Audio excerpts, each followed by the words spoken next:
Hello everyone, आप सभी का स्वागत है मेरे channel tricky chemistry basics by Suman Negi में। तो आज जो है हम वो पढ़ने वाले हैं शिक्षकों में छात्रों के प्रति अभिवृत्ति, टीचर्स एप्टीट्यूड टुवर्ड्स स्टूडेंट्स भाग 2। जो प्रीवियस वीडियो है उसमें मैंने आपको बताया था टीचर्स एप्टीट्यूड टुवर्ड्स स्टूडेंट, शिक्षकों में छात्रों के प्रति अभिवृत्ति। अभिवृत्ति की डिटेल में एक्सप्लेनेशन मैंने दिया था। उसमें मैंने अभिवृत्ति की शाब्दिक अर्थ क्या है, अभिवृत्ति का निर्माण कैसे होता है, अभिवृत्ति कितने प्रकार की होते हैं, उसकी जो नेचर है, प्रकृति है, वो कैसी होती है और उसके कितने टाइप्स होते हैं, बहुत सारी चीजें हमने डिस्कस की थी। क्योंकि जो शिक्षकों में छात्रों के प्रति अभिवृत्ति टॉपिक है, ये दो टॉपिक से मिलके बना है। मतलब शिक्षक छात्र के लिए, छात्र को किस तरीके से मोटिवेट कर रहा है, किस तरीके से पढ़ा रहा है, या सारी चीजें जो टीचर और स्टूडेंट्स के बीच, शिक्षक और छात्र के बीच जो भी इंटरेक्शन होता है, वो सारी चीजें हमने इस टॉपिक में पढ़नी है। तो हमने पार्ट 1 पढ़ लिया था, भाग 1 पढ़ लिया था। अगर आपने नहीं देखी है तो आप प्लेलिस्ट में जाएं, ठीक है, teaching aptitude LT, teaching aptitude में आप जाएं प्लेलिस्ट में और वहां आपको भाग 1 मिल जाएगा। इसके अलावा ऊपर आई बटन में भी आपको उसका लिंक मिल जाएगा। तो अब हम आज जो शुरू करने वाले हैं भाग 2। एक बहुत खुशी की बात है, बहुत सारे मुझे बच्चों ने बोला कि मैम हम इंग्लिश वाले हैं, हमें इंग्लिश में भी वीडियो चाहिए, इसलिए मैंने आप लोगों के लिए इंग्लिश में भी वीडियो बनाई है। माना कि मुझे रात के 3 बजे तक ये बैठ के मैंने ये वीडियो बनाई है, बट आई होप आपको समझ में आएगी। ध्यान दीजिएगा, बहुत सारी चीजें मैंने कवर की हैं और आपको पता है कि अब से हर संडे हमारा टीचिंग एप्टीट्यूड जैसे जैसे चीजें चैप्टर होते जाएंगे 8 से 9 बजे, ठीक है, 8 बजे हमारी लाइव क्लास रहेगी, लाइव यूट्यूब पे। और यूट्यूब ये चैनल है मेरा, देखिएगा, tricky chemistry basics by Suman Negi. जिसने अभी तक सब्सक्राइब नहीं किया सब्सक्राइब कर लें, अपने फ्रेंड्स में प्लीज शेयर भी करें, कमेंट जरूर करें वीडियो कैसी लगी, और लाइक करना आप भूल जाते हैं, लाइक भी करें। तो ये मेरा जो चैनल का आइकन है, ये आइकन है। तो हम आगे को बढ़ते हैं और आप लोग 8 बजे जो लाइव क्लास रहेगी उसमें जरूर आप लोग जुड़िएगा। उसमें हम जो भी अभी तक पढ़ा है, मतलब शिक्षकों में छात्रों के प्रति अभिवृत्ति, इसके क्वेश्चन आएंगे, हिंदी इंग्लिश दोनों में रहेंगे, तो सारे स्टूडेंट्स के लिए अच्छा रहेगा। क्वेश्चन जितने ज्यादा लगाएंगे LT में सिलेक्शन उतना आपका श्योर होता जाएगा, ठीक है। ठीक है, स्टार्ट करते हैं। देखिएगा, अभिरुचि, देखिए अभिवृत्ति हमने पढ़ ली थी, अभिवृत्ति के अलावा एक शब्द होता है अभिरुचि, ठीक है। अभिरुचि जो है वो शब्द एप्टोस से आया है, ये आ सकता है कहीं पर, एप्टोस, ठीक है। अभिरुचि एप्टीट्यूड आप जिसे कहते हैं वो एप्टोस वर्ड से आया है। एप्टोस का मतलब होता है फिटेड फॉर। फिटेड फॉर का हिंदी में मतलब होता है किसी चीज के लिए उपयुक्त होना। सही बताएं सॉरी, सही बताएं तो उपयुक्त होना जो है वो सही शब्द है फिटेड फॉर के लिए, मतलब किसी चीज के लिए दक्ष होना, कार्यकुशल होना, फिट होना, ठीक है, उपयुक्त होना, ये मीनिंग है, ठीक है। तो एप्टीट्यूड, ज्यादातर एप्टीट्यूड हम कहते हैं हम रीजनिंग कर रहे हैं, हम ये कर रहे हैं, और हम मैथमेटिकल चीजें सॉल्व कर ले रहे हैं, तो ये एप्टीट्यूड है। नहीं, एप्टीट्यूड एक वास्ट चीज है, बृहद वृहद शब्द है, जिसका मतलब अगर हम पूरा डिटेल में आप वर्णन करने जा रहे हैं तो आपको समझ में आ जाएगा। तो एप्टीट्यूड की बात करते हैं। एप्टीट्यूड मैंने बताया था एप्टोस शब्द से आया था, वर्ड से आया था, जिसका मीनिंग होता है फिटेड फॉर, मतलब उपयुक्त होना। तो अभिरुचि का शाब्दिक अर्थ अगर सामान्य शब्दों में कहें तो अभिरुचि है किसी रुचि के अनुरूप दक्ष होना। कोई रुचि आपके अंदर है, ठीक है, कोई रुचि आपके अंदर है, और उसके लिए आप क्या है, दक्ष हैं, तो आप क्या है, वो कहलाएगा अभिरुचि। Having proficiency as per interest, आपको इंटरेस्ट है और आप उसमें प्रोफिशिएंट भी हो गया, आप दक्ष भी हो गए उसमें, तो वो कहलाएगा अभिरुचि। समझ रहे हैं, उस चीज को समझिएगा, खाली इंटरेस्ट होना नहीं है। अभिरुचि का मतलब ये नहीं खाली इंटरेस्ट है आपको, उसमें दक्ष होना भी जरूरी है, तो वो कहलाएगा अभिरुचि। अभिरुचि मतलब मेरी रुचि, और ऐसी रुचि जिसके लिए मैं क्या हूं, दक्ष भी हो चुकी हूं, ठीक है। तो अब इसकी परिभाषा अगर कहें सामान्य शब्दों में, ठीक है, एक सिंपल उसमें बात करें तो किसी व्यक्ति विशेष का किसी विशिष्ट क्षेत्र में कार्य कुशलता एवं विशिष्ट योग्यता या उसका विशिष्ट ज्ञान का होना अभिरुचि कहलाता है, ठीक है। ठीक है, कोई व्यक्ति विशेष है, जैसे मैं अपनी बात करती हूँ, ठीक है, मैं अपनी बात करती हूँ, मैं विशिष्ट क्षेत्र में, मान लीजिए मैं केमिस्ट्री पढ़ाने में कार्यकुशल हूँ, ठीक है, मुझे खुद को पता है मेरा इंटरेस्ट है केमिस्ट्री की ओर को, ठीक है, इंटरेस्ट तो है, लेकिन अगर मैं पढ़ा नहीं पा रही हूँ तो उसे अभिरुचि नहीं कहेंगे।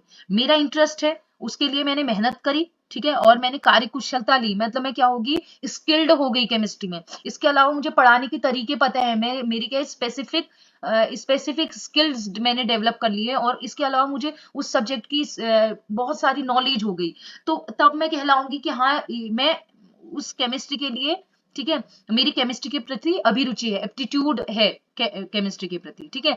तो अभिरुचि का मतलब ही है अगर कोई भी किसी एक स्पेसिफिक चीज की ओर को उसने आकर्षित हुआ या उसने इंटरेस्ट दिखाया और उसमें वो दक्ष भी हो गया, वो कार्यकुशल हो गया, वो स्किल्ड हो गया और वो अच्छे से उस चीज को कर ले रहा है, तो हम क्या कहेंगे उसे अभिरुचि। जैसे कि आप जनरली सोचिए कि जैसे कोई बच्चे आप लोगों को पता है कि अब उन्होंने क्या किया, उन्होंने आईआईटी करी, आईआईटी करने के बाद ऐसा नहीं है कि सारे बच्चे, आईआईटी इंटरेस्ट था उन्होंने किया, लेकिन जरूरी नहीं है कि जब उनको इम्प्लीमेंट करने की बात आएगी, जैसे उन्होंने, जैसे किसी ने मोटर, ठीक है, ऑटोमोबाइल का काम किया, तो ऑटोमोबाइल में उसने आईआईटी नहीं, आईटीआई, सॉरी बाई मिस्टेक, तो उस स्पेसिफिक में उसने डिग्री तो ले ली, डिग्री लेना ही सफिशिएंट नहीं है, लेकिन क्या हुआ जब इंप्लीमेंट करने की बात आई तो उतना ज्यादा वो कार्यकुशल नहीं है, उतना ज्यादा स्किल्ड नहीं है, सारी कंडीशन में वो चीजों को सॉल्व नहीं कर पा रहे हैं, ठीक है।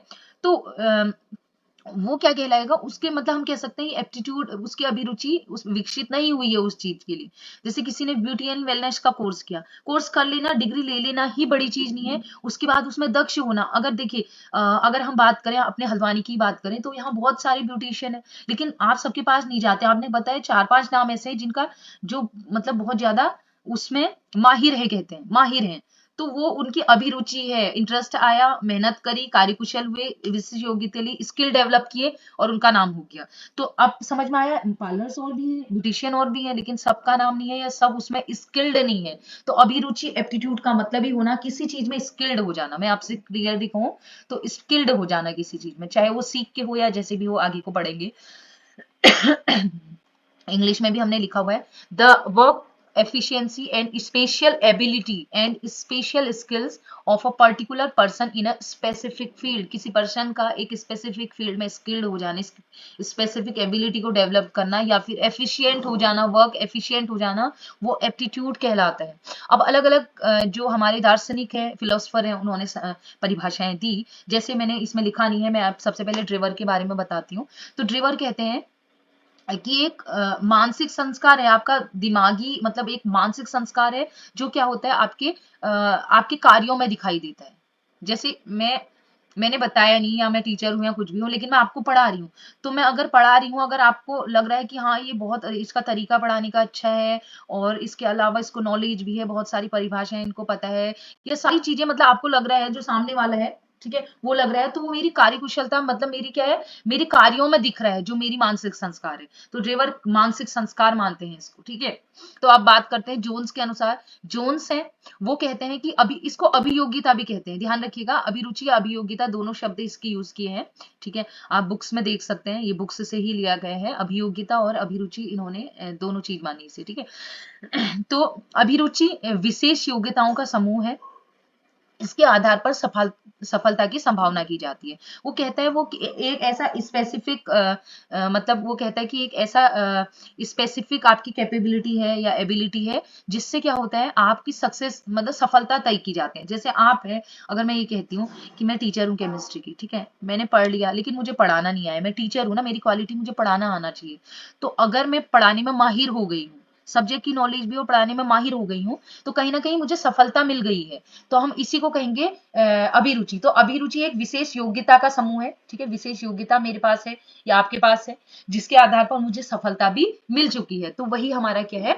अभिरुचि। अब नेक्स्ट बात करते हैं स्किनर के अनुसार। स्किनर क्या कहते हैं, स्किनर कहते हैं अभिरुचि को विशेष कौशल, ज्ञान और रुचियों का नाम दिया जाता है। स्किनर कहते हैं कि विशेष कौशल है, विशेष चीज का ज्ञान है या उसमें विशेष रुचि है, तो वो हमारा एप्टीट्यूड है। Aptitude is the name of special skills, knowledge and interest. समझ रहे होंगे, बार बार एक चीज को मैं नहीं बताऊंगी, आगे भी बढ़ना है। क्रो एंड क्रो के अनुसार ये कहते हैं कि अभिरुचि वह प्रवृत्ति है, ठीक है, एक नेचर है हमारा, जिसमें हम किसी अनुभव में दत्त चित्त होकर उसे जारी रहना चाहते हैं। दत्त चित्र मतलब उसमें बिल्कुल ध्यान केंद्रित करके, दत्त चित्र मतलब एकाग्र चित्त समझ लीजिए, एकदम उसमें दत्त मतलब माहिर होके और एकाग्र चित्त होके उसको जारी रखते हैं, ठीक है। जैसे मैं केमिस्ट्री अगर मैं जानती हूँ, देखिए 100% कोई भी चीजों को नहीं जानता है, केमिस्ट्री में जितना भी जानती हूँ, लेकिन मैं उसको आगे को और सीखने का प्रयास कर रही हूँ, उसमें मेरा इंटरेस्ट भी है, ठीक है, ठीक है, इंटरेस्ट भी है, तो वही चीज कह रहा है, उसमें दत्त चित्र उसमें बिल्कुल माहिर होके और उसको मेहनत के साथ एकाग्र चित्त होके सीखना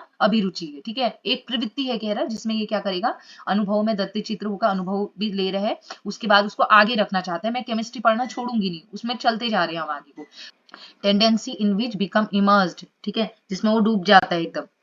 तो नेक्स्ट कहते हैं मैकडूगल के अनुसार अभिरुचि छिपा हुआ अवधान है, वह अवधान अभिरुचि का क्रियात्मक रूप है। Aptitude is the hidden attention and attention is the active form of interest. ठीक है, तो ये कहता है कि अभिरुचि जो है एक छिपा हुआ अवधान है, मतलब अटेंशन मतलब ध्यान केंद्रित करना। और जैसे मेरा किसी चीज में ध्यान केंद्रित, मेरा डांस में ध्यान केंद्रित हो गया, अब मैं क्या कर रही हूँ, उसको एक्टिव फॉर्म में दिखा रही हूँ। अब मैं उसमें क्या होता है, डांस कर रही हूँ, मैंने सीख लिया, मैं सीख रही हूँ कहीं से, कहीं पर कर रही हूँ और उसमें मैं माहिर हो गई, तो ये क्या हो जाएगा, ये कहता है मैकडूगल। तो मैकडूगल अवधान इसको कहते हैं अवधान है, ऐसे ध्यान रखिएगा। फिर नेक्स्ट है विंघम। विंघम कहते हैं अभिरुचि एक प्रेरणा शक्ति है जो हमें किसी वस्तु या क्रिया की ओर ध्यान देने के लिए प्रेरित करती है। देखिए कुछ बच्चे होते हैं जन्मजात नहीं होते, कुछ बच्चे क्या होते हैं बाद में क्या होता है, उनका इंटरेस्ट डेवलप होता है संगीत की ओर, या वो क्रिकेट खेलना शुरू करते हैं या कुछ भी। तो वो क्या है, एक प्रेरणा शक्ति है, उसने किसी से सीखा, उसने कहा यार मुझे उसकी तरह बनना है या मुझे उसकी तरह होना है, तो वो क्या होता है, उस प्रेरणा शक्ति ही उस व्यक्ति को क्या होते है, खींचती है उसकी ओर। तो उसकी ओर को खींचती है तो वो क्या होता है, उसकी ओर को झुकाव होता है, तो वो क्या करता है, उसको वो उसमें अपने आप के स्किल डेवलप करता है। तो यही हमारी क्या है, अभिरुचि। और एक टाइम ऐसा आएगा कि वो स्किल्ड हो जाएगा। ठीक है, तो क्या है एप्टीट्यूड। ठीक है, aptitude is the driving force, एक ऐसा ड्राइविंग फोर्स है जो that prompt us to pay attention towards a person object और एक्शन। जो क्या करता है, किसी चीज की ओर को ड्राइविंग फोर्स एक खींचने वाली शक्ति है ना, कहीं ना कहीं। मैंने कहा कि पवनदीप राजन अच्छा गाता है, तो मैंने कहा मुझे भी सीखना है, तो ड्राइविंग, और मैंने प्रयास किया, मेहनत करी और उसको सीख लिया, मैं इसमें माहिर हो गई, तो वो भी क्या है, एप्टीट्यूड का एक ड्राइविंग फोर्स भी होता है। ठीक है, जो हमारा ध्यान केंद्रित कर रहा है। नेक्स्ट ये कहते हैं क्रो एंड क्रो के अनुसार लास्ट डेफिनेशन। देखिए डेफिनेशन ऐसा होता है, कभी कभी पूछ लेता है वो, ठीक है, कि ये कथन किसका है, ये कोट किसका है, इसलिए भी बता रही। क्रो एंड क्रो क्या कहते हैं कि अभिरुचि वह प्रवृत्ति है जिसमें हम किसी अनुभव में दत्त चित्र होकर उसे जारी रखना चाहते हैं। ये मैंने ऑलरेडी बता दिया है, तो हम आगे बढ़ते हैं। ठीक है, ये मैंने आपको कुछ पिक्चर्स मैंने दिखाए हुए हैं। ठीक है, देखिए अगर सबसे पहले चित्र की बात करें, ये है सुधा चंद्रन। आप सभी को पता है कि ये जो है, ठीक है, ये शास्त्रीय नृत्य में बहुत माहिर है। ठीक है, तो ये भी इनका एप्टीट्यूड है टुवर्ड्स डांस। ठीक है, ये इनका अभिरुचि है नृत्य की ओर, शास्त्रीय नृत्य की ओर, तो उसमें वो स्किल्ड हो गई हैं, तो ये इनका एप्टीट्यूड है। ऐसे इनकी बात करें, ठीक है, इनकी बात करें, इनको तो हर कोई जानता ही है, सचिन तेंदुलकर क्रिकेट के मास्टर। ठीक है, उसमें वो स्पेसिफिक हो चुके हैं, इन्होंने ऐसा तो नहीं है बाई बर्थ इनको चीजें आती होंगी, ये उसमें धीरे धीरे चीजें सीखी और उसमें स्किल्ड हो गए, तो ये भी क्या है, एक इनकी एप्टीट्यूड टुवर्ड्स क्रिकेट। ठीक है, ऐसे ये बात करें, लता मंगेशकर जी हैं, ये फुटबॉलर हैं। ठीक है, ये लता मंगेशकर जी हैं जो गायन में रही हैं, आपको पता है गायन में स्किल्ड है। ठीक है, ऐसे ये हैं चेतन भगत जी। ठीक है, ये बुक राइटर हैं और उसमें प्रोफिशिएंट है, कार्यकुशल है। तो ये सब मैंने डायग्राम केवल इसलिए दिखाई थी कि ये एक पर्टिकुलर किसी चीज में हो सकता है, एक से ज्यादा चीज में भी आप मल्टी टैलेंटेड हो, स्किल्ड हो। ठीक है, एप्टीट्यूड आपके अंदर हो उस चीज का, लेकिन ये मैंने डायग्राम इसीलिए केवल दिखाए इनके पिक्चर्स, कि बस मैं दिखाना चाह रही हूँ कि ये लोग भी क्या है, उनका स्पेसिफिक एप्टीट्यूड है, उनको इंटरेस्ट आया, उनकी ओर को झुका हुआ, उन्होंने सीखा और वो स्किल्ड हो गए, और वही उसका एप्टीट्यूड है, वही उसकी अभिरुचि है। अब हम बात करें अभिरुचि के स्रोत की। ठीक है, तो अभिरुचि के स्रोत की अगर बात करें, तो अभिरुचि के दो स्रोत हैं, मतलब दो जगह से अभिरुचि, उसके सोर्स अगर हम कहें, सोर्स ऑफ एप्टीट्यूड कहाँ कहाँ से मिल सकता है, एक तो होता है प्राकृतिक, एक होता है अर्जित। कहाँ कहाँ से हमें एप्टीट्यूड प्राप्त हो सकता है, तो जो नेचुरल होता है प्राकृतिक, इसके अंतर्गत जन्मजात प्रेरणा, इच्छाएं, आवश्यकताएं, मूल प्रवृत्तियां आती हैं, जिसके कारण हम जन्म से ही वस्तुओं में रुचि लेने लगते हैं। लेकिन व्यक्तियों के विकास के साथ साथ व्यक्तियों की रुचियों में भी परिवर्तन होता है। देखिए क्या होता है, this include innate motivations, desired needs, basic tendencies, due to which we start taking interest in things right from birth, but the interest also change with development of person। देखिए क्या होता है, जो innate हमारी एप्टीट्यूड है मतलब जो जन्मजात, ठीक है, जन्मजात कह सकते हैं, जन्मजात या प्राकृतिक कह सकते हैं, नेचुरल जो हमारा एप्टीट्यूड है, अभिरुचि है। क्या होता है, कुछ प्रवृत्तियां हमारे अंदर पहले से ही पाई जाती, कुछ इच्छाएं जो होते हैं हमारी जन्म से ही है, कुछ आवश्यकताएं हमारी हैं जन्म से ही है, जन्मजात है। तो क्या होता है, इसलिए उसमें हमें इंटरेस्ट लेना ही लेना होता है, ठीक है, तो इंटरेस्ट उसमें लेना ही लेना है। और लेकिन धीरे धीरे जैसे जैसे हम बढ़ते जाते हैं, हमारी रुचियां क्या होती है, उनका जो एप्टीट्यूड है वो चेंज होता जाता है। जैसे फॉर एग्जाम्पल एक बच्चा है, आप बच्चे को देखिए, एक छोटा सा बच्चा है, जब वो पैदा होता है, शायद वो एक दिन का भी पूरा नहीं होगा, और वो क्या होता है, उसके मुंह में जैसे आप दूध डालोगे, ठीक है, मिल्क बोतल डालोगे या चम्मच से आप पिलाओगे, तो क्या होता है, जैसे वो क्या होता है बाई बर्थ, मतलब ये सोचो जैसे ही वो जन्म लेता है वो दूध पीना शुरू कर देता है। क्या उसको दूध पीना किसी ने सिखाया? किसी ने नहीं सिखाया। तो वो उसका जन्मजात है, ठीक है, वो जन्मजात प्रवृत्ति है उसके अंदर। तो ये समझ में आपको आ गया होगा कि कुछ जो एप्टीट्यूड है, अभिरुचि है, वो क्या होता है, उसकी ओर को झुकाव हो गया, उसकी वो नीड है, ठीक है, उसकी बच्चे की नीड है, तो वो खुद ही, जबकि उसको देखो किसी चीज का ज्ञान नहीं, उसने आंखें तक नहीं खोली हैं, लेकिन वो दूध पीने लग जा रहे हैं। तो ये क्या है, इसका इनेट या जन्मजात एप्टीट्यूड है। अब हम बात करें एक्वायर्ड, और कुछ ऐसी एप्टीट्यूड होते हैं, अभिरुचियां होती हैं जिसे हम एक्वायर्ड करते हैं अपने इन्वायरमेंट से, समाज से। हर एक व्यक्ति जो हमसे इंटरेक्ट होता है, ठीक है, तो इन्वायरमेंट से सीखते हैं। तो अर्जित की गई प्रवृत्तियों के अंतर्गत आदतें, किसी विशिष्ट की ओर झुकाव आदि आते हैं, ठीक है। जैसे व्यक्ति का विकास होता जाता है, शारीरिक मानसिक, उसके साथ साथ ही व्यक्ति के आदतों और रुचियों का भी निर्माण होता जाता है। जैसे मैंने यहाँ भी बताया था कि यहाँ रुचियों में परिवर्तन हो रहा है। अब छोटा बच्चा है, वो दूध पी रहा है आंख बंद करके, जरूरी नहीं है वो बड़ा होके भी ऐसा करे, है कि नहीं। तो जैसे जैसे बच्चा बढ़ता जाता है, तो उसकी आदतें बदलती जाती हैं। तो अब हम अर्जित की बात कर रहे थे। तो अर्जित होता है सीखा हुआ, कहीं से प्राप्त किया हुआ। तो वो हो सकता है कुछ आदतें हैं, जैसे कि हम बात करें, कुछ बच्चों को गलत आदतें लग जाती हैं, वो स्मोकिंग है, ड्रिंकिंग है, ये सब चीजें करने लग जाते हैं। तो उसको देखो, कोई बच्चा है अगर वो ड्रिंक ड्रिंक करने लग रहा है, तो क्या हो रहा है, उसका झुकाव हुआ उसकी ओर को, इंटरेस्ट डेवलप हुआ, ठीक है, पहले रुचि डेवलप हुई, इंटरेस्ट डेवलप हुआ, फिर उसने ड्रिंक किया, उसको अच्छा लगा, और वो क्या हुआ, उसमें बिल्कुल स्किल्ड हो गया, यही कहूंगी कि स्किल्ड हो गया। तो वो क्या है, उसने एक्वायर की गई है, ठीक है, ये जन्मजात नहीं थी। क्या वो अल्कोहल जन्म से पी रहा था? नहीं, वो क्या हुआ, उसके बाद उसके अंदर डेवलप हुआ, ठीक है। तो तो ये कह रहा है जैसे फिजिकल और मेंटल डेवलपमेंट होता रहता है व्यक्ति में, तो उसके नई नई आदतें या नई नई जो एप्टीट्यूड है उसका निर्माण होता रहता है। जैसे कि एक डायग्राम भी दिखाया है, पहले मैं इंग्लिश में पढ़ती हूँ। Acquired tendency include habits, inclination towards something specific, कुछ स्पेसिफिक की ओर को झुकाव, इंक्लाइनेशन झुकाव होता है। As a person develop mentally and physically, the person habit and interest also get form, ठीक है। तो जैसे आपको ये बच्चे दिखाई दे रहे हैं, ठीक है, बच्चे कहेंगे, आप कहेंगे ये तो बड़े हैं, तो ये डांस कर रहे हैं। तो ये क्या बच्चा बचपन से ही डांस करता है? नहीं, ये एक्वायर किया है, हमने सीखा है, उसमें उसकी ओर हमारा झुकाव हुआ, डांस हमने देखा, हमें अच्छा लगा, इंटरेस्ट डेवलप हुआ, हमारा झुकाव हुआ, हमने वो चीज सीखी और हम स्किल्ड हो गए, ठीक है।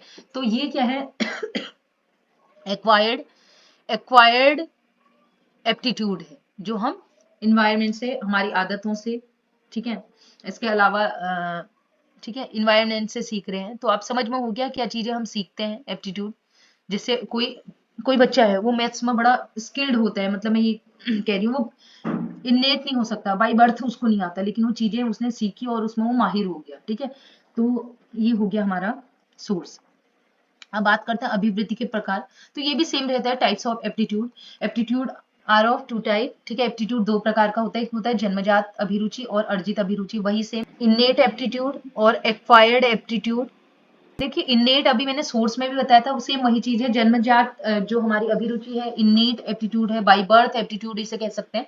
वो कुछ ऐसी प्रवृत्तियां हैं, वो कुछ ऐसा हमारा नेचर है कि वो जन्म से ही पाया जाता है। जैसे बच्चा, मैंने कहा कि वो दूध पी रहा है, छोटे एक दिन भी उसको कंप्लीट नहीं हुआ है, लेकिन वो दूध पीने लग गया है, इसका मतलब है कि ये क्या है, उसकी जन्मजात है। इसके अलावा बच्चों के आगे आप खिलौने रख दोगे ना, छोटे से बच्चों के आगे, तो खुद ही उस चीज को क्या करते हैं, वो खुद ही चीजों को तोड़ने फोड़ने लगते हैं, इंजीनियर बनने लगते हैं, खेल करने लगते हैं, हंसने लगते हैं। तो ये क्या हो गया, उसकी मूल अभिरुचि है, जन्मजात अभिरुचि है, ठीक है। Innate inclination are present in the basic tendencies, ठीक है।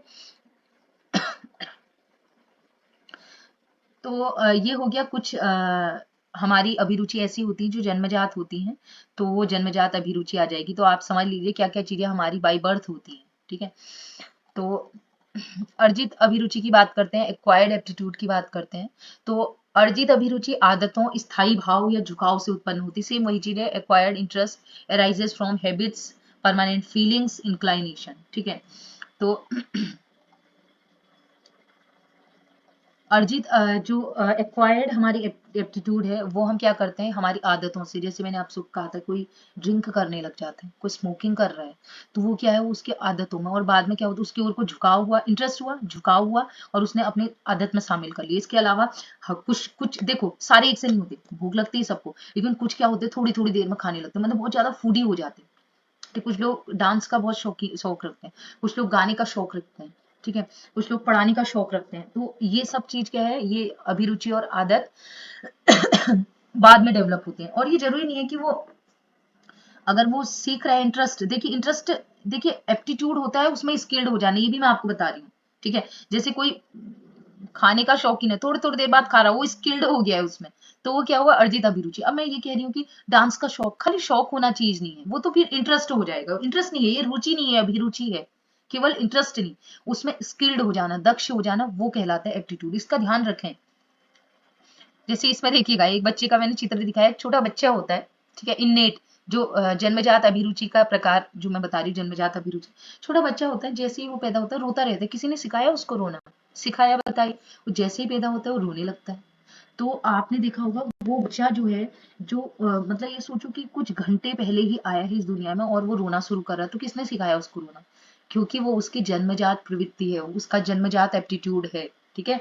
और वो एप्टीट्यूड जैसे जैसे वो बढ़ता जाएगा, वो एप्टीट्यूड क्या हो जाएगा हो सकता है उसका खत्म हो जाए, जैसे बच्चे का बाद में रोना खत्म हो जाता है।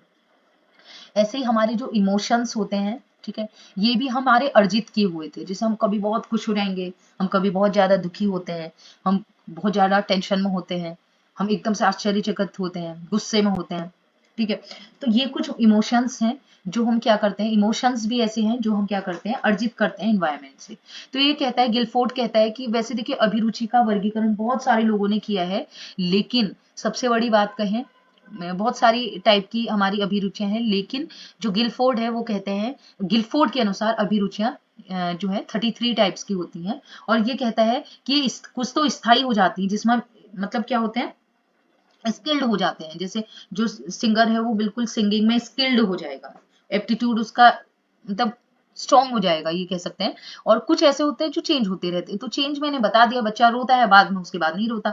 बच्चे क्या होते हैं, इसके अलावा किसी को पहले खाने का शौक होता है, वो उसमें स्किल्ड है, अब एप्टीट्यूड है उसका, धीरे धीरे उसका खाने की ओर इंटरेस्ट क्या होता है वो कम हो जाता है।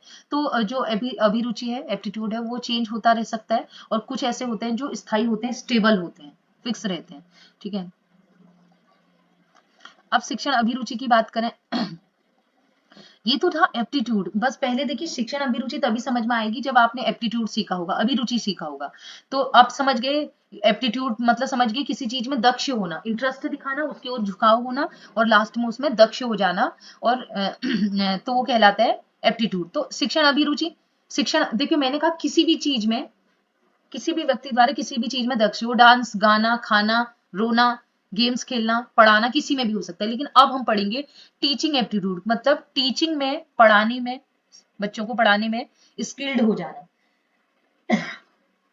तो शिक्षण अभिरुचि का तात्पर्य शिक्षण कार्य और शिक्षण सिद्धांत के अभिरुचि से है। एप्टीट्यूड डेवलप करना है किसमें, एक तो जो हमारी टीचिंग मेथडोलॉजी है, ठीक है, टीचिंग से रिलेटेड जो भी कार्य कर रहे हैं, जो भी हमारी मेथड्स यूज कर रहे हैं, उसमें हमें अगर हम स्किल्ड हो जाते हैं टीचिंग में, हम टीचिंग में स्किल्ड होने का मतलब सारी चीजें, एक वास्ट ये टॉपिक है। उसमें ये नहीं है कि हमें मेथड्स आनी चाहिए, हमें पढ़ाना भी आना चाहिए, नोट्स बनाना आना चाहिए, बच्चों को समझाना आना चाहिए, बच्चों की साइकोलॉजी समझ में आनी चाहिए, बहुत सारी चीजें हम डिटेल में आपको बताएंगे आगे।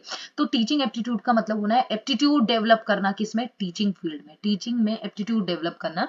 तो टीचिंग क्या होती है, एक आर्ट है, कला है, जिसमें उसकी प्रतिभा और सृजन की झलक मिलती है। मैं आपको पढ़ा रही हूँ, मैं मैं आपको पढ़ा रही हूँ, मैं अच्छा पढ़ा रही हूँ या नहीं पढ़ा रही हूँ, किस तरीके से पढ़ा रही हूँ, क्या क्या मैंने डायग्राम दिखाया, क्या मेरी क्रिएटिविटी है, किस तरीके से मैं एग्जाम्पल सीट कर रही हूँ, किस तरीके से एग्जाम्पल मैं आपको दे रही हूँ। तो वो मेरी टीचिंग स्किल्स में आपको दिखेगा, मेरी टीचिंग एप्टीट्यूड में आपको दिखाई देगा। तो शिक्षण एक पारस्परिक क्रिया है, ठीक है, प्रक्रिया हम मान सकते हैं। टीचिंग एक क्या है, एक म्यूचुअल एक्टिविटी है जो किसके बीच होती है, एक तो टीचर्स और स्टूडेंट्स के बीच। और टीचर्स का जो उद्देश्य होता है टीचिंग एप्टीट्यूड के रिगार्डिंग, ठीक है, टीचर्स क्या चाहता है कि मेरा जो स्टूडेंट्स है उसका है मेंटल, ठीक है, मेंटल डेवलपमेंट हो, फिजिकल डेवलपमेंट हो, ऑल राउंड डेवलपमेंट हो, ठीक है। शिक्षा वही तो है जो बच्चे का ऑल राउंड डेवलपमेंट करती है। तो टीचर का उद्देश्य है, टीचिंग का उद्देश्य है बच्चे का ऑल राउंड डेवलपमेंट करना। शिक्षण प्रक्रिया में शिक्षक और विद्यार्थी के बीच परस्पर संवाद होते हैं, ठीक है। टीचिंग की बात करें उसमें टीचर और स्टूडेंट्स जो है बहुत इंपॉर्टेंट है, उनके बीच संवाद होता है। तो पूरे में हम इसी को पढ़ेंगे। तो हमारा टॉपिक ही ये था, शिक्षक का छात्रों के प्रति अभिवृत्ति, मतलब टीचर की छात्रों के प्रति कैसी, मतलब वो है उसका इंटरेस्ट कैसा है पढ़ाने के लिए, या अभिवृत्ति उसकी कैसी है। तो वो हमने शुरू से पढ़ लिया है। अब हम लास्ट में देखेंगे कि टीचर्स की क्वालिटी क्या है। उससे पहले एक बार डेफिनेशन देख लेते हैं इंग्लिश में। Teaching aptitude means interest in teaching work and theory. Teaching is an art which reflects one's talent and creativity. Teaching is an interactive activity which helps in intellectual development of student for some purpose. In the teaching process there is mutual communication between teachers and students, ठीक है। इसको समझाने की जरूरत नहीं है, वही चीज जो मैंने बताई है। तो अब हम बात करते हैं टीचिंग क्वालिटी की, कि अगर एक कोई टीचर है, ठीक है, एक कोई टीचर है तो उसके क्या क्वालिटी होनी चाहिए, ठीक है।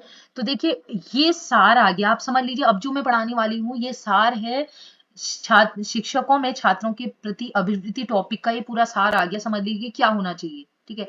तो सबसे पहले जो एक टीचर की बात करें, टीचर वो है जो बच्चों को पढ़ा रहे हैं, मतलब पूरी चाहे किताबें हैं या कुछ भी है, पूरी टीचिंग मेथड में टीचर बहुत ही इंपॉर्टेंट है, क्योंकि उसने बच्चे को भी समझना है, पढ़ाना भी है, सारी चीजें टीचर्स ने देखनी। इसीलिए कहते हैं समाज में भी टीचर का बहुत ही महत्वपूर्ण रोल है।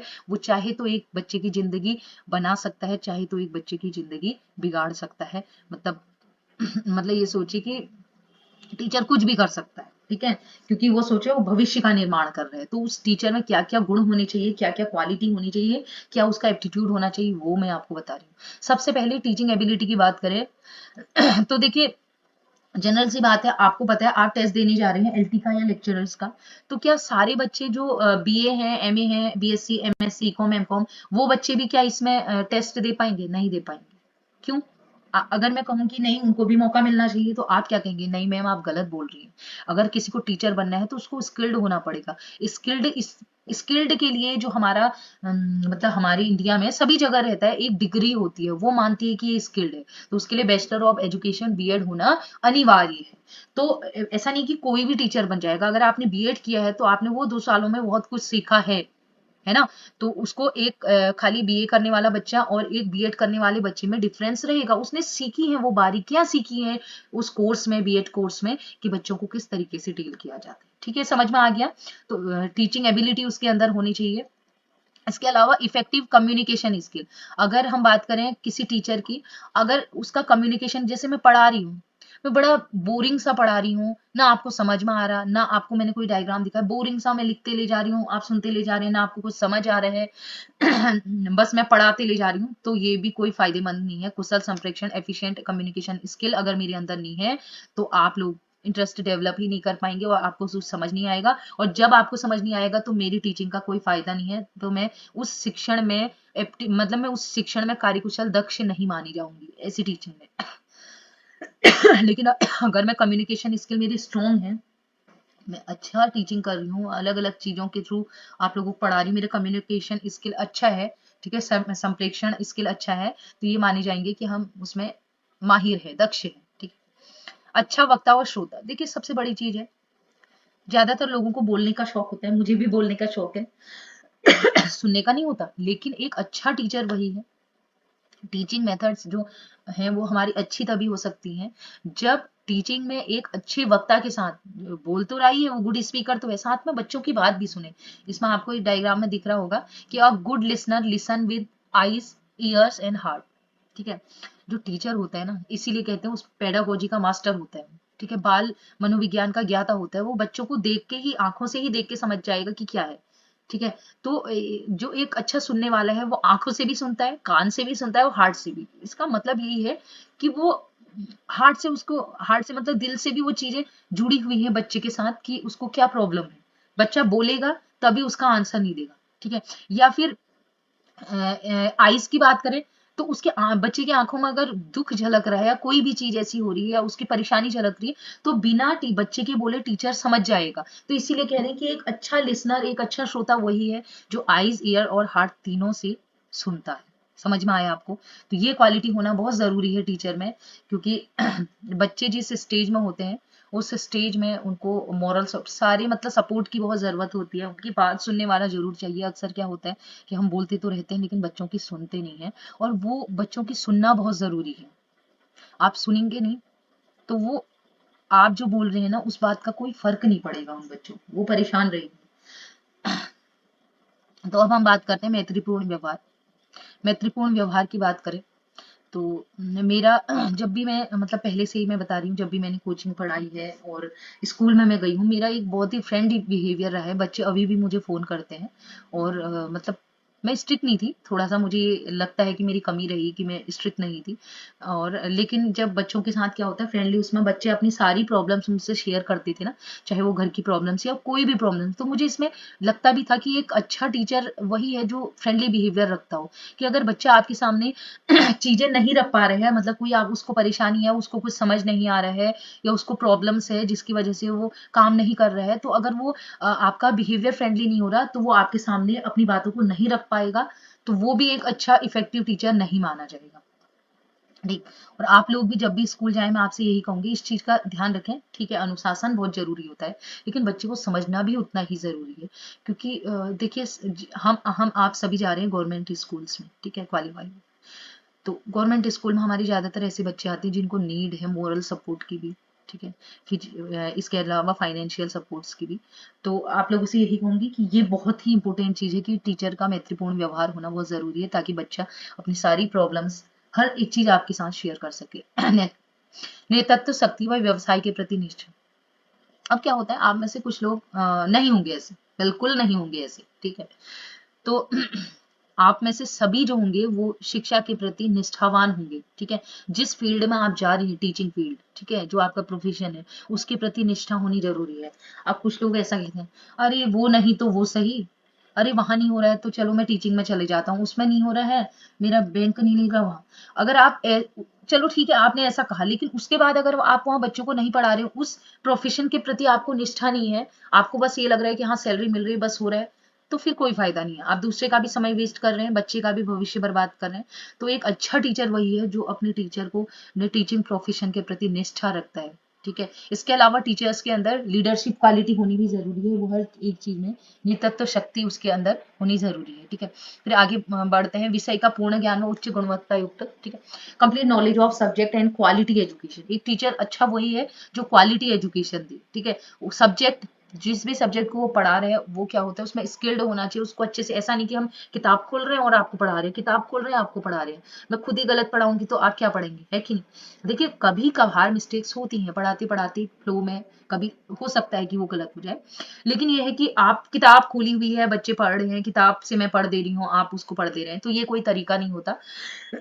तो कोई भी विषय है, देखिए कोई भी टीचर वो पहले पढ़ेगा तब पढ़ाएगा आपको, ऐसा नहीं है, लेकिन आप बिल्कुल ऑन द स्पॉट बुक्स खोल रहे हैं तो वो कोई तरीका नहीं होता। ठीक है, तो जो भी सब्जेक्ट वो पढ़ा रहे हैं उसका अच्छी नॉलेज, उसमें जिस भी टॉपिक को पढ़ा रहे हो वो स्किल्ड होना चाहिए। अगर आप स्कूल में कोई टॉपिक पढ़ाने जा रहे हो अच्छे से आप प्रिपेयर करके जाएंगे, तो अच्छे से आप प्रिपेयर कर लेंगे तो आप स्किल्ड माने जाएंगे, कंप्लीट नॉलेज आपको हो जाएगी। और इसके अलावा नई नई टेक्नोलॉजी उसको बताएंगे, नई नई तरीके से बताएंगे, उसमें ट्रिक्स बताएंगे, सिंपल वे में बताएंगे, तो एक क्वालिटी एजुकेशन बच्चों को आप देंगे। ठीक है, नेक्स्ट है यूजिंग टीचिंग मेथड्स। ठीक है, बहुत सारी टीचिंग मेथड्स हैं, इनके बारे में हमने पढ़ना है, इनके क्वेश्चन भी काफी बनते हैं, इंग्लिश और हिंदी दोनों में मैंने दिया है। जैसे हिंदी में हमारी प्रश्न होता है, क्वेश्चन आंसर करके विवरण है, डिटेल में आपने दिया, व्याख्यान दिया, स्पष्ट किया, यहाँ पर क्या है, कहानी सुना के उनको बताया, एग्जाम्पल देके उनको बताया, उनके बीच वाद विवाद करके बताया। ठीक है, जैसे क्वेश्चन आंसर करके, डेमोस्ट्रेशन स्टाइल कैसी है, टीचिंग स्टाइल्स जो है हमारी। ठीक है,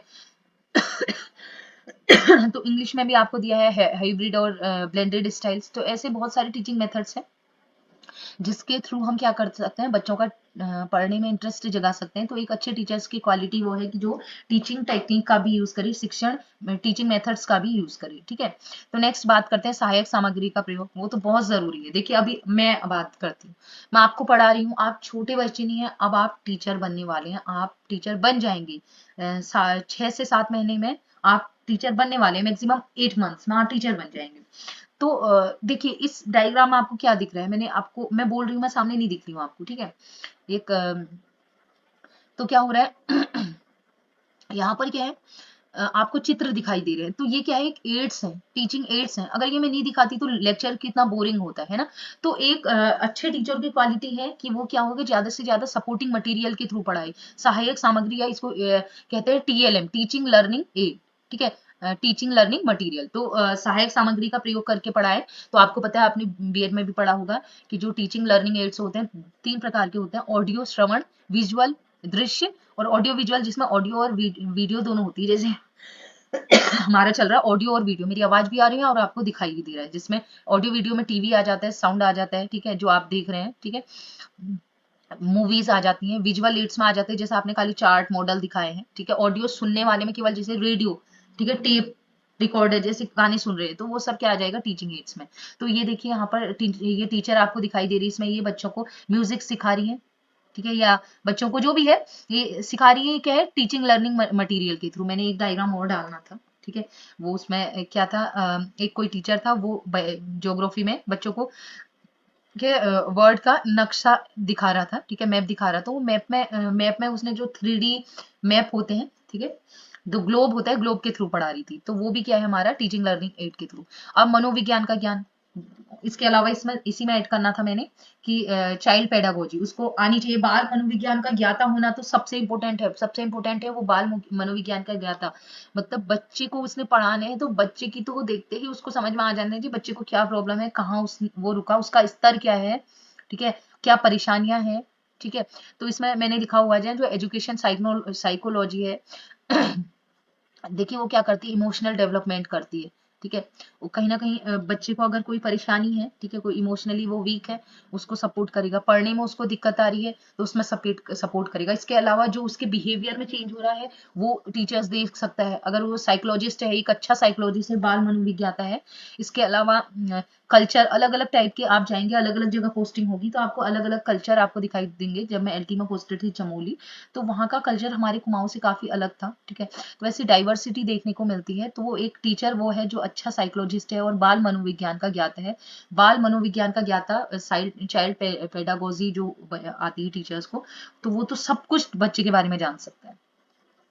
इसमें मैंने दिखाया चाइल्ड साइकोलॉजी में प्रॉब्लम सॉल्विंग होना चाहिए, मोटिवेटिंग होना चाहिए, लर्निंग स्ट्रेटेजीज उसके अंदर होनी चाहिए, ठीक है। और इसके अलावा इंडिविजुअल डिफरेंस जो बच्चों के अंदर होता है वो भी उनको पता होना चाहिए, ठीक है। और एजुकेशनल चेंज क्या क्या हो रही है, अब वर्तमान समय में क्या क्या नई चीजें आ रही है वो भी होना चाहिए। शेयर्ड लर्निंग, आपस में क्या होता है, टीचर और स्टूडेंट्स के बीच शेयरिंग होनी चाहिए, ठीक है, बातों की।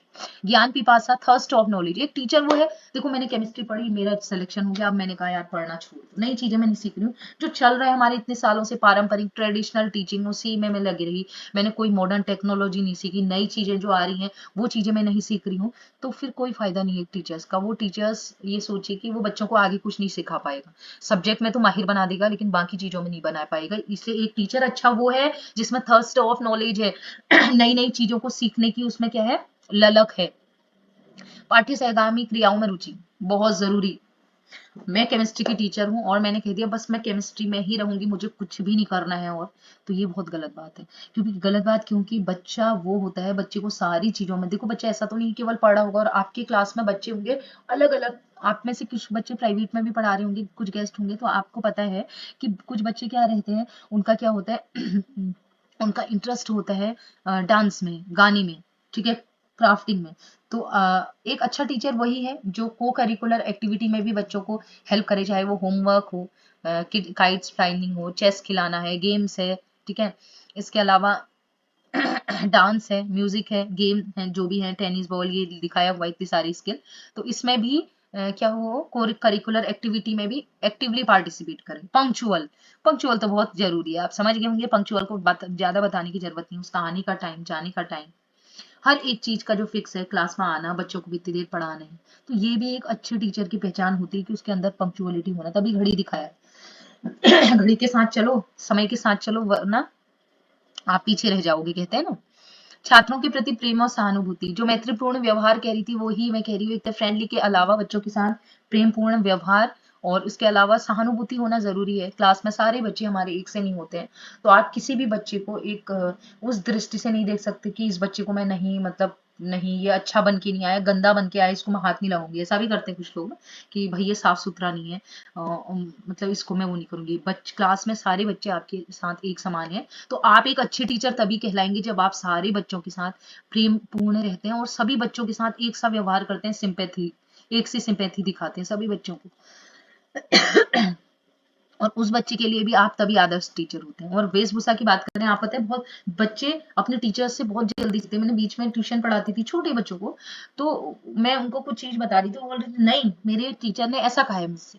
तो उनके स्कूल टीचर ने जो कहा है वो, ना उसने अपनी मम्मी की बात सुना, ना मेरी बात सुनी, किसी की बात नहीं सुनी। तो इसका मतलब है कि एक बच्चे के लिए उसका टीचर उसके लिए आइडियल होता है, आदर्श होता है। तो उसकी वेशभूषा जैसी रहेगी, बच्चा भी उसको फॉलो करता है। इसलिए किसी भी टीचर को सभ्य और शालीन ड्रेस जो है बच्चों के सामने पहननी चाहिए। उसका रीजन यही होता है कि जो बच्चे हैं आपसे बहुत कुछ सीखते हैं। ये समझिए बच्चा पूरा आप पर डिपेंडेंट होता है। मैंने खुद देखा है कि बच्चे आपकी तरह बनना चाहते हैं, ठीक है। तो अच्छे स्वास्थ्य की बात करें तो देखिए, एक अच्छा टीचर वही है जिसका हेल्थ भी ठीक हो। स्वास्थ्य अगर उसका ठीक नहीं रहेगा तो आपको कैसे, देखिए अब उसमें निगेटिव थिंकिंग चल रही है, वो बीमार रहता है, मानसिक रूप से असंतुलित है, ठीक है, तो वो क्या आपको पढ़ाएगा, है ना। तो मेंटल और फिजिकल हेल्थ टीचर्स की दोनों होनी जरूरी है। इसमें ज्यादा डिस्कशन नहीं करते हैं, आपको पता ही है। नैतिक मूल्यों को प्रेरित करने वाला, देखिए बच्चों में आप आजकल की अगर हम बात करें तो बच्चों में कमी पाई गई है, नैतिक मूल्य बिल्कुल खत्म होते जा रहे हैं। तो जो हमें लगता है, मुझे ऐसा लगता है कि बच्चों को नैतिक मूल्य इस समय प्रेजेंट टाइम में नैतिक मूल्य बच्चों के अंदर विकसित करानी बहुत जरूरी है। अगर आप टीचर्स हैं, ठीक है, मैं जब भी क्लास में जाती थी, मैं गवर्नमेंट की बात बता रही हूँ, जब भी मैं स्कूल में जाती हूँ बच्चों को मैं पहले 5 मिनट उनको मोटिवेट करती हूँ किसी भी चीज़ के लिए। उसके लिए क्यों, देखिए मैं साइंस की टीचर्स हूँ, लेकिन मुझे जब स्कूल में गई तो मुझे 11th आर्ट साइड की क्लास मिली, ह्यूमैनिटीज मतलब, ठीक है, ह्यूमैनिटीज की क्लास मिली। तो उन बच्चों को 5 मिनट में रोज कुछ ना कुछ नई चीज सिखाती थी। तो वो बच्चे मेरे साथ इतने एडिक्ट, एक 5 मिनट सुबह अटेंडेंस लेते वक्त और शाम को जाते वक्त जब फ्री उनके पीरियड्स रहते थे उस समय में जाती थी। तो कभी अगर मैं नहीं आती थी ना तो बच्चे ना बहुत नाराज हो जाते थे, मैम आज आपने नई चीज नहीं बताई। तो देखिए बच्चे आपसे बहुत कुछ सीखते हैं। तो मतलब मैं आपसे यही कहूंगी। और इवन सोचिए मैं कभी पनिश भी अगर उनसे कर देती थी ना, तो खुद ही बोलते थे कि मैम मैंने ये गलती कर दी। मतलब मुझे अभी भी मतलब याद आता है वो चीज, जीजीआईसी खेती खान में थी, क्या पता इनमें से कुछ बच्चे मेरे साथ जुड़े भी हों। तो बच्चे थे, मैम हमने ये गलती करी, हमें पनिश कर दी थी, खुद ही बोलते थे कि मैम। तो मैंने कहा तुम्हें जबरदस्ती क्यों नहीं, मैम हमने गलती की, हम नेक्स्ट टाइम से नहीं करेंगे, इसीलिए हम चाह रहे हैं कि सब बच्चों को मिलता है तो हमें भी मिलना चाहिए। मतलब ये सोचिए कि ये कहीं ना कहीं एक अच्छी चीजें डेवलप की हैं, वरना बच्चे झगड़ने लग जाते हैं। तो मॉरल वैल्यू विकसित करना इस समय प्रायोरिटी है, पेरेंट्स के लिए भी टीचर्स के लिए भी। अगर आप मॉरल वैल्यू नहीं विकसित करते, जैसे अक्सर देखा है कि बच्चे डिसरिस्पेक्ट करते हैं, पेरेंट्स का भी टीचर्स का भी, आपस में भी झगड़ते हैं, तो वो कहीं ना कहीं मॉरल वैल्यूज की कमी है और इस पर जरूर ध्यान देना जरूरी है। इसके अलावा क्या है, अगर टीचर है, जैसे हमारी कोचिंग की बात करें, कुछ बच्चे ऐसे थे जो यही बोल रहे थे मैम मैं नहीं कर पाऊंगी। मैंने उनको मोटिवेट किया, मैंने कहा जैसे मेरी जर्नी रही है, मैं भी एकदम नीचे से उठ के ऊपर आई हूँ। मैं भी बिल्कुल कमजोर हुआ करती थी केमिस्ट्री, और आज कहीं ना कहीं मैं पढ़ा रही हूँ, थोड़ी बहुत मुझे नॉलेज हुआ है। तो ऐसा नहीं है, निराश होने की जरूरत नहीं है। जो मेहनत करेगा वो चाहे बहुत कमजोर भी होगा, वो बहुत टॉप पे पहुंच जाएगा। ये मैं आप लोगों को बता रही हूँ, कमजोर होना बड़ी चीज नहीं होती, जो मेहनत करता है वो ऊंचाइयों को छू लेता है। चलिए अब बात करते हैं धैर्यवान। अब क्या है, मैं क्लास में गई पढ़ाने के लिए, अब कुछ बच्चे शोर कर रहे हैं, कुछ बच्चों को समझ ही नहीं रहा, बार बार पढ़ाने के बाद भी समझ ही नहीं आ रहा। तो क्या होता है, मेरे अंदर पेशेंस होना चाहिए, मैं एकदम से उन पर चिल्लाने लग गई, यार मेरे बस की नहीं है ये वो। तो मतलब ये एक अच्छे टीचर की क्वालिटी नहीं है, उसके अंदर पेशेंस होना जरूरी है। देखिए हर बच्चा स्पेसिफिक होता है, हो सकता है अन्य बच्चों की तुलना में उसको समझ में ना आ रहा हो, कुछ बच्चा एग्रेसिव नेचर का, उसका नेचर ऐसा हो। तो आपके अंदर पेशेंस होना बहुत जरूरी है। इसके अलावा एनर्जेटिक और उत्साहित, जब मैं पढ़ा रही हूँ, पढ़ाते वक्त एकदम बोरिंग तरीके से पढ़ा रही हूँ, मतलब समझ रहे हो, एक्टिव टीचर होना बहुत जरूरी है। और हर चीज के प्रति क्या हो, उसका उत्साह उत्साह होना बहुत जरूरी है। इसमें आपको दिखाई दे रहा है टीचर देखो कितना मतलब एक्टिव होके पढ़ा रहे, एकदम उत्साहित होके पढ़ा रहे, तो बच्चे भी क्या होते हैं, अच्छा इंटरेस्ट लेते हैं, देख लीजिए। सेल्फ रेस्पेक्ट, बच्चे की जो टीचर है, टीचर की खुद ही सेल्फ रेस्पेक्ट जो होनी चाहिए। मतलब टीचर रेस्पेक्ट डिजर्व करता है कि टीचर, मैंने कहा है, वो है एक ऐसा, मतलब ऐसी जॉब है जो बहुत कुछ कर सकता है। तो सेल्फ रेस्पेक्ट होना भी बहुत जरूरी है टीचर्स की। ठीक है, संबंध स्थापित करने का वो टीचर है, वो प्रिंसिपल है, अपने सारे जो समाज में पेरेंट्स हैं, ठीक है, समाज जो भी है, इसके अलावा बच्चे हैं, उन सब के साथ एक अच्छे क्वालिटी जो रिलेशनशिप बिल्डअप करे, ऐसी क्वालिटी उसके अंदर होनी चाहिए। तभी वो बच्चों के अंदर, बच्चों के साथ अगर एक अच्छे संबंध, एक पेरेंट्स की तरह बिहेव नहीं करेगा, अच्छे रिलेशन बिल्डअप नहीं करेगा, तब भी एक अच्छा टीचर नहीं होगा। प्रिंसिपल के साथ या अदर टीचर्स के साथ नहीं बिल्डअप कर रहा है अच्छे रिलेशन, तो भी वो अच्छा टीचर नहीं है। और ऐसे ही पेरेंट्स के साथ या समाज के साथ एक अच्छे संबंध वो विकसित नहीं कर सकता, तो वो भी एक अच्छा टीचर नहीं है। शिक्षार्थी की समझ, क्षमताओं और योग्यताओं का ज्ञान। तो आपको पता है कि एक टीचर अच्छा वो है क्योंकि एक क्लास में अलग अलग टाइप के बच्चे पढ़ते हैं, किसी को जल्दी आता है, किसी का आईक्यू लेवल कम है, किसी को देर में आता है, कोई डांस में मास्टर होता है, कोई गाने में होता है, कोई क्रिकेट में होता है, कोई पढ़ने में होता है, कोई लिखने में होता है। तो हर बच्चा अपने में स्पेसिफिक है। कुछ बच्चे दिव्यांग भी उसमें होते हैं, ठीक है, डिसेबल बच्चे भी होते हैं, तो उनकी भी एक क्वालिटी है। तो अच्छा टीचर्स वही है जो अपने टीचर, जो स्टूडेंट्स की कैपेबिलिटी को समझाए, उनकी एबिलिटी को समझता है और उनको उस लेवल तक पहुंचाता है, उनको मोटिवेट करता है। ठीक है, साइकोलॉजिस्ट मैं पहले भी बता चुकी हूँ, बाल मनोविज्ञान का ज्ञाता वो होना चाहिए, वो बच्चे को समझ जाए, देख के ही समझ जाए, सुन के समझ जाए कि क्या इसको दिक्कत है। इसके अलावा जीवन के अलग अलग क्षेत्रों की उसको जानकारी होनी चाहिए। देखिए, जब आप टीचर खुद में जानकार होगा तब वो बच्चों को बता पाएगा। अगर मैं केमिस्ट्री की हूँ, केवल केमिस्ट्री पढ़ के ही कुछ नहीं होगा। अगर बच्चे का अगर ऑलराउंड डेवलपमेंट करना है तो मुझे और फील्ड की भी जानकारी होनी चाहिए, तभी मैं बच्चों को कन्वे कर पाऊंगी, बच्चों को सिखा पाऊंगी। नेक्स्ट बात करते हैं स्किलफुल एक्सप्रेशन की। तो स्किलफुल एक्सप्रेशन की बात करें कि जब भी वो बताए किसी चीज को पढ़ाए तो स्किल के साथ पढ़ाए, ऐसा नहीं कि मैं पढ़ते ले। कुशल अभिव्यक्ति, स्किल एक्सप्रेशन, सहानुभूति, व्यवहार, सद्व्यवहार है, ऐसा होता है, ऐसा होता है। ऐसी बोरिंग वे में पढ़ाऊंगी तो आपको मजा नहीं आएगा। तो मेरी जो एक्सप्रेशन है वो टाइम टाइम टू टाइम बदलनी चाहिए। अगर दुखी हो रहे हैं तो एक्सप्रेशन बदलेगा, खुश हो रहे हैं तो एक्सप्रेशन बदलेगा। ठीक है, तो एक कुशल अभिव्यक्ति उसकी होनी चाहिए, तभी बच्चे उसमें इंटरेस्ट लेते हैं। सहानुभूतिपूर्ण व्यवहार और सद्व्यवहार मैंने बताया, सभी बच्चों के साथ सिंपैथेटिक और गुड बिहेवियर टीचर्स का होना बहुत जरूरी है। इक्वल बिहेव उसका होना चाहिए। और लास्ट में बच्चों के प्रति बच्चों के प्रति एक निष्पक्ष उसका भाव होना चाहिए। क्लास में जितने भी बच्चे हैं वो सब एक से ही है, ये वो उसे मान के चलना चाहिए। अक्सर क्या होता है जब कोई प्रोग्राम होते हैं उसमें टीचर क्या होता है, जजमेंट गलत कर देता है। तो ये बहुत जरूरी है कि एक अच्छा टीचर वो है जो सही निर्णय दे और सारे बच्चों के लिए एक सा रहे क्लास में, चाहे कोई बच्चा गरीब तबके का हो, अमीर हो, गुस्सैल हो, सीधा हो, जैसे भी बच्चे हो, सबके लिए एक सा अगर उसका मतलब वो है, नेचर है, ठीक है, तो वो बहुत अच्छा टीचर है। इसके अलावा सरल स्पष्ट भाषा, अगर मैं बोल रही हूँ मैं सरल और स्पष्ट भाषा ऐसे करके बोल रही हूँ, अब आपको कुछ समझ ही नहीं आ रहा है, मैं ऐसे करके बोल रही हूँ, आपको कुछ समझ ही नहीं आ रहा, इतना धीरे बोल रही हूँ, आपको कुछ समझ ही नहीं आ रहा। तो दोनों कंडीशन में मैं एक अच्छी टीचर्स नहीं हूँ। तो आई होप हमने कंप्लीट कर लिया है, शिक्षकों में छात्रों के प्रति अभिवृत्ति को पूरा ही कर लिया है। वीडियो लेंदी हो गई है लेकिन आपको मोटिव समझ में आ गया होगा। अब मैं आपको एक कुछ चीजें आपको शॉर्ट में बता रही हूँ। आप आज शाम को 8 बजे से एक लाइव क्लासेस रहेगी जिसमें हम बहुत सारे एमसीक्यूज लगाएंगे।